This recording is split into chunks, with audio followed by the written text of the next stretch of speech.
I think that it's hard for people to understand, but building a kennel is really no different than someone who runs a company.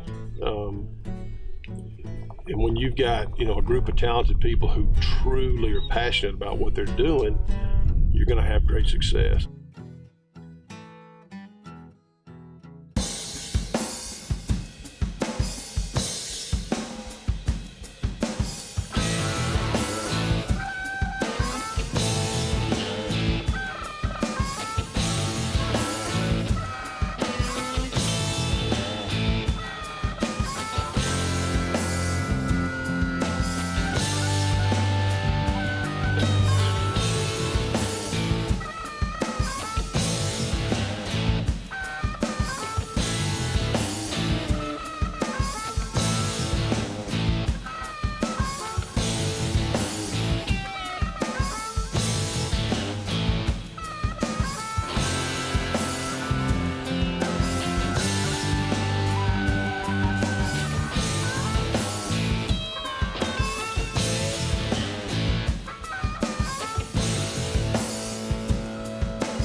Good boy, good.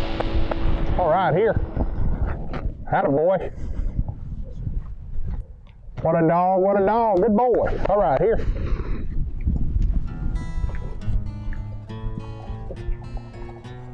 All right, let's go, good boy. All right, here. Anybody that's ever been around Bo, man, he's just one of those guys that's got it. He's doing exactly what he should be doing. He loves it every single day, and that's what it's all about. But it's especially neat for me because I remember when he was cleaning kennels, probably doing young dogs and force fetch work, and I've watched him build that thing from nothing. I mean, literally from nothing. And people don't understand. By the time you end up, buying 30, 40 acres and you build all this tech water on it and all the dirt work that's involved, and $60,000 diesel trucks and $20,000 Rangers and four-wheelers and bumpers, and you got a $50,000 dog trailer on top of that. I mean, you've got to be doing something right. I found this beautiful, just 20-acre spot, and when I pulled up in there, it had the arena fence in it. I think it actually had goats and horses on it, and even cattle. And so it was on the market for a little while, and man, I drove around, ice storm had hit it, and it sat there for 3 or 4 years, grass grown up, and I couldn't even really tell the boundaries of the property, but I could see a kennel. And there was a nice shop there, and I was like, oh my goodness, this is a dream come true right here. So I had to have it. I could just see it, instantly when I drove down the drive. The kennel had horse stables in it, and that was a story of its own, but I sold the horse stables and poured concrete in there and designed a kennel that's just efficient, easy to work out of. We had everything. We had the force table, we had the ability to close the kennel down, make it fully enclosed, or we can open it up. So I really like that design. As far as building the pond, I have a thing with ponds. I love it. I mean, my wife gives me a hard time all the time about it. I mean, you're going down the road, I'm like, hey, I got to pull over and check this pond out real quick. I mean, she gets sick of that, but it's just I love looking at ponds. I mean, just different designs. And what I try to do with mine, I tried to incorporate everything I could into it. It's 5 acres of water. It's pretty much 3 ponds in one. And I've got tight technical, big open water, and then like medium technical, but there's a lot of, you can spread out, you can do tight, chopped up technical water, corner cuts, over the points, past that point, over that point, you can do all that, but at the same time, we've got the bigger water incorporated in, and we've got all the hunting scenarios covered too. We got pit blind, we got duck blind, dog stands, we like to run out of the boat a little bit, and we also like to do layout blind scenario out there. Okay, Tucker, what we're gonna do now, she's doing really good so far. This dog's gonna get ready to hunt next week sometime, so let's kind of cover another scenario with her. We're gonna have a double mark come out. I want you to shoot the first bird out, and then let's just have at the second bird out, okay? Okay. And then my last shell, make sure she's nice and steady. We're gonna make sure she's steady. My last shot is gonna be on the water. Make sure the dog's not gonna break. Okay. Ready? Yes, sir. All right, we're Sit. gonna call that shot, okay? Okay. Sit. Right there, kill him. Kill him. Kill him right there, kill him. Oh, good shot. Hey, right there. Jimmy.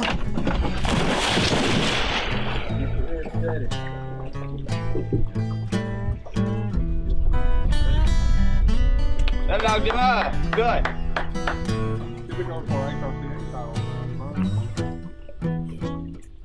Good, Jimmy. Here. Good, Jimmy. Good, Jimmy. Here. Come on, Jimmy. Here. Good. Good. Here. Here. Hold. Sit. Hold. Good. Sit. Mark. Mark. No. Here. Here. Here. Good. Sit. Sit. Mark. Jimmy.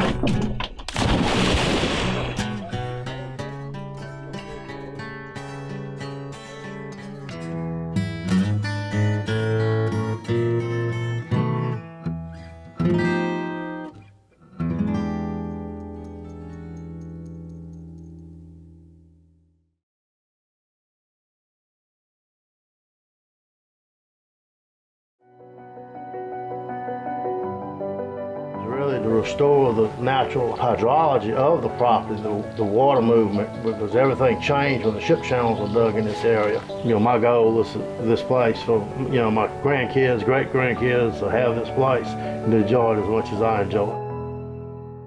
As it breached, now it's flowing up to 10,000 cubic feet per second when the river's up. And here we have people trying to close that. And not very far down the road in the future that we're going to spend another $1 billion opening another one. So what sense does that make to close that one?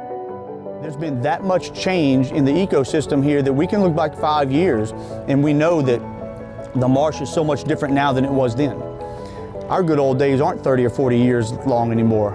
They're changing every season. Every season, the good old days were a year ago. And if something isn't done, it won't be long before the good old days are gone. Good dog, yeah, good boy. Oh, that's my boy. Yeah, that's my dog. Good boy, yeah.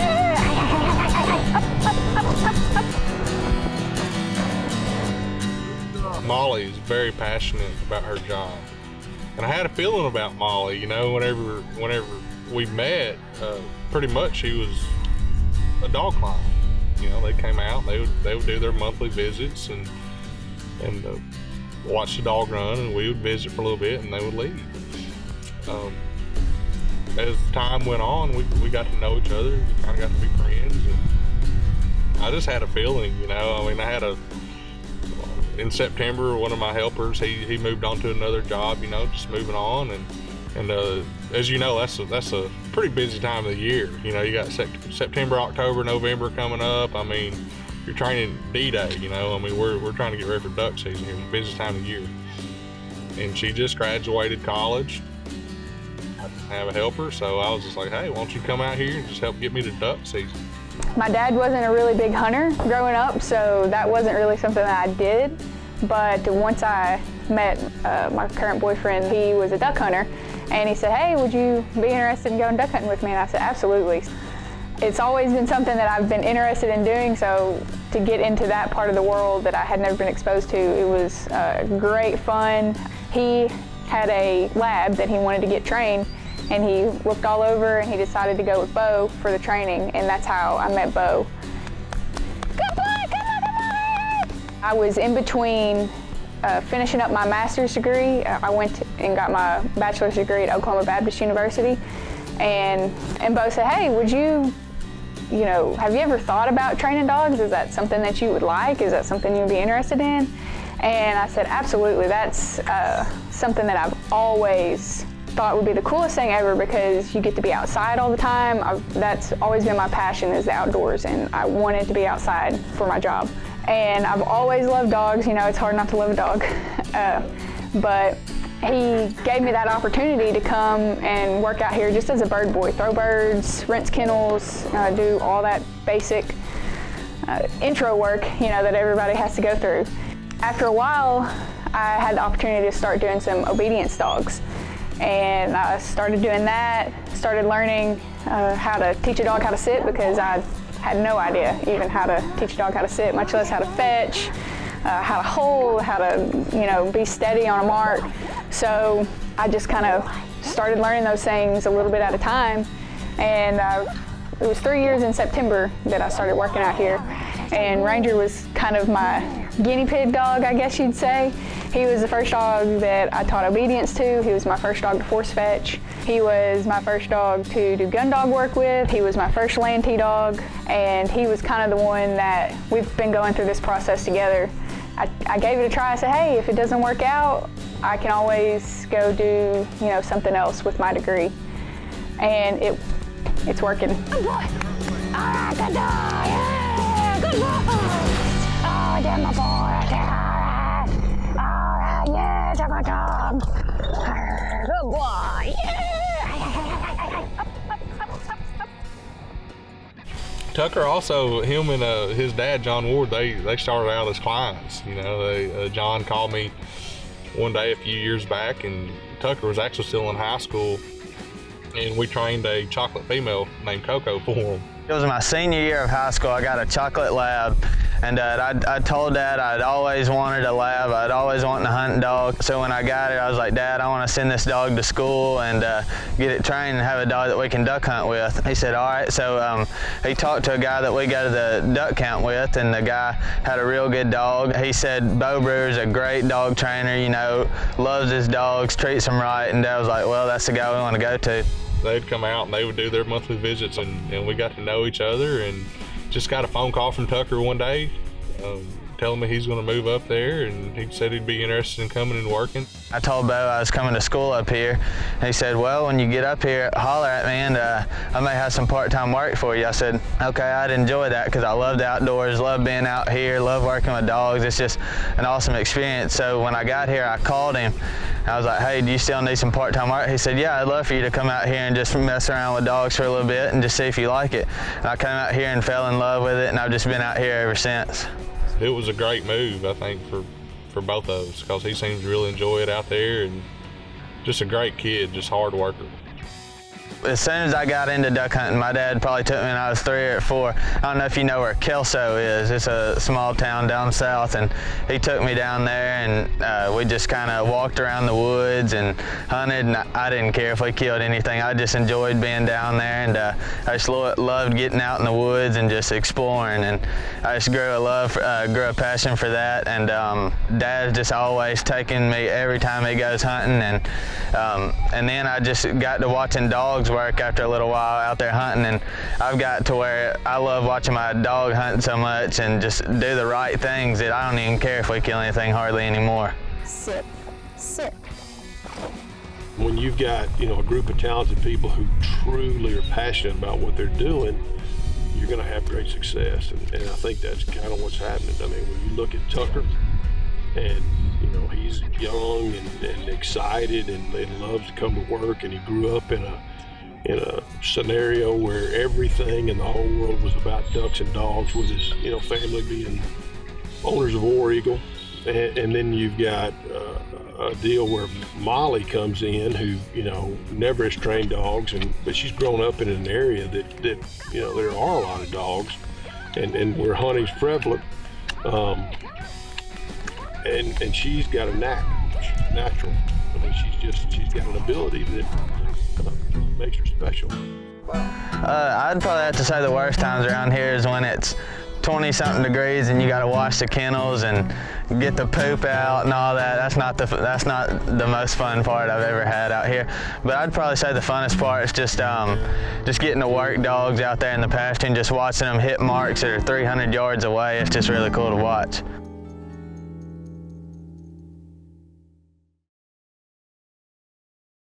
I'm standing in J.D. Blondin's horse pasture outside Arcadia, Louisiana, watching the most important retriever event in America's retriever history. and I need a new vocabulary to talk about it.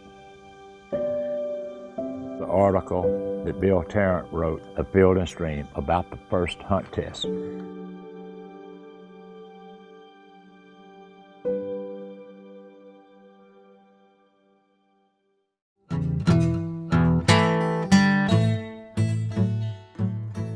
It's always funny to me the way people think about dog trainers, you know, and the fact that hey, these guys are just having fun. No, they are just having fun, but on the other hand, I mean, they've got the responsibility is incredibly immense. I mean, when you think about, they've got 25 to 50 family members that live with them that are under their care, and there's not very many people that I would give my dog or my child or anybody else for that matter that I cared for, just go live with them.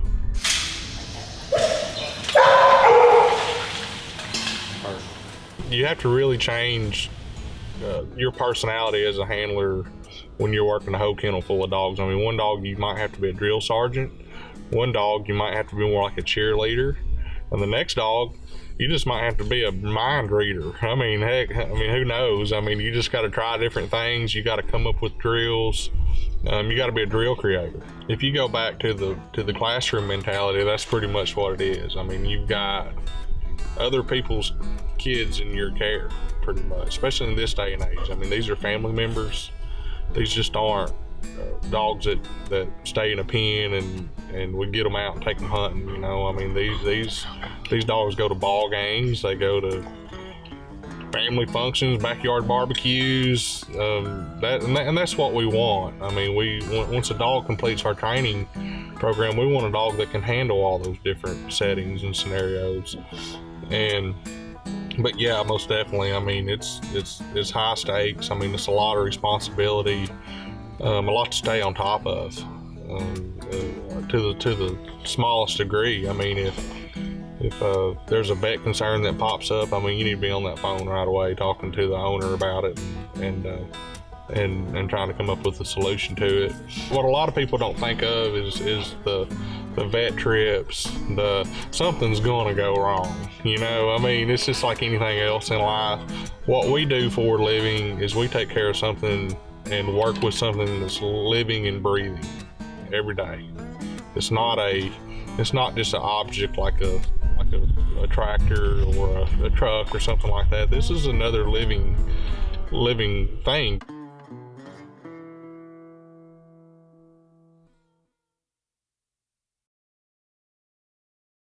Waterfowling has a past. When hunting was more art than science. When craftsmanship was held in the highest regard, and mastery was earned through creative skill and experience. Avery Heritage Clothing and Accessories honor those traditions with classic, proven designs that continue to stand the test of time. Avery Heritage, a new brand embracing all that waterfowling has been and will be.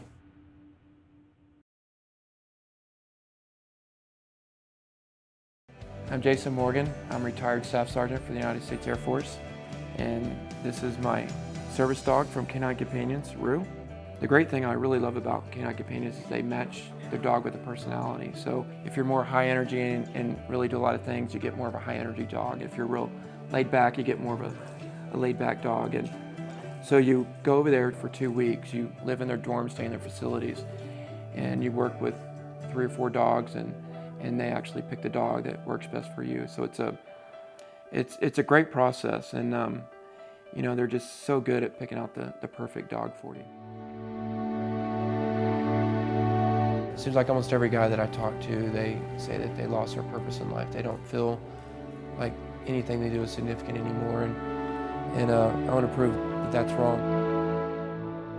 You know, I go to hospitals and stuff and visit patients because there's just a magic that my dog Nepal can put on people's faces. I got ambushed and our vehicle went off a cliff.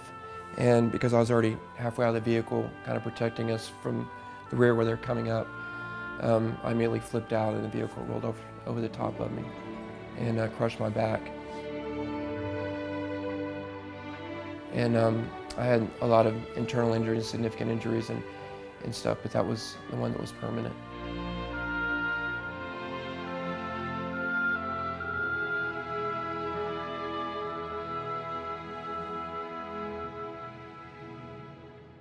You know, the dog opens up doors for me, but literally and physically, the dog opened up more doors than I could ever imagined. It completely changed my life. In Special Forces, they don't teach you very much humility. You know, you're supposedly the best of the best and everything. So when you go from that to being in a wheelchair, completely depending on other things, it's really, really tough. And you get used to asking people to help you, but you don't like it. You know, and it's so much easier for a dog to do it.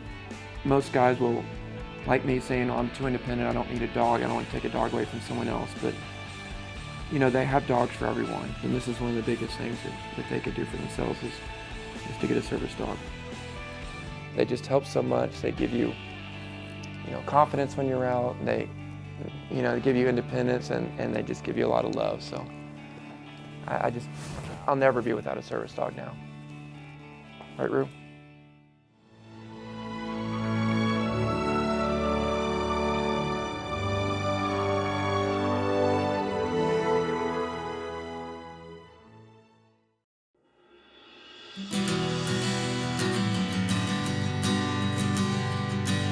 Whenever the owners come out, I try to tell them exactly, before that next month starts, I tell them where I want them to be whenever they show up to that next visit. And we try to stay on that timeline. But we want every visit to be a quality visit. And when people come out, it's not just a high and by type thing, you know. We want them to come out and visit their dog and run their dog and actually get to learn the process and get to see with their own two eyes. You know, the great thing about this job is the friends that you make through the whole deal. I mean, I look back and I think about all the people that I've met and all the people that I'm gonna meet, you know, in the future, hopefully. And it's like a big family. Not every case, but most of the time you make good friends and great contacts, and it's people you want to hang out with, and every minute you can, you want to hang out with them and their dog. You know, I mean, you don't know how many times I've trained these dogs, and I sit there and I look at that guy's dog, and I'm like, oh God, why can't I own a dog like this? You know, I've been trying to get a dog like this for 10 years, and this guy just drives it down my driveway and drops this thing off and probably doesn't even know what he has. I think Bo's gonna, if he's not already, he'll be one of the best around, and easily one of the best in Arkansas for years and years and years to come.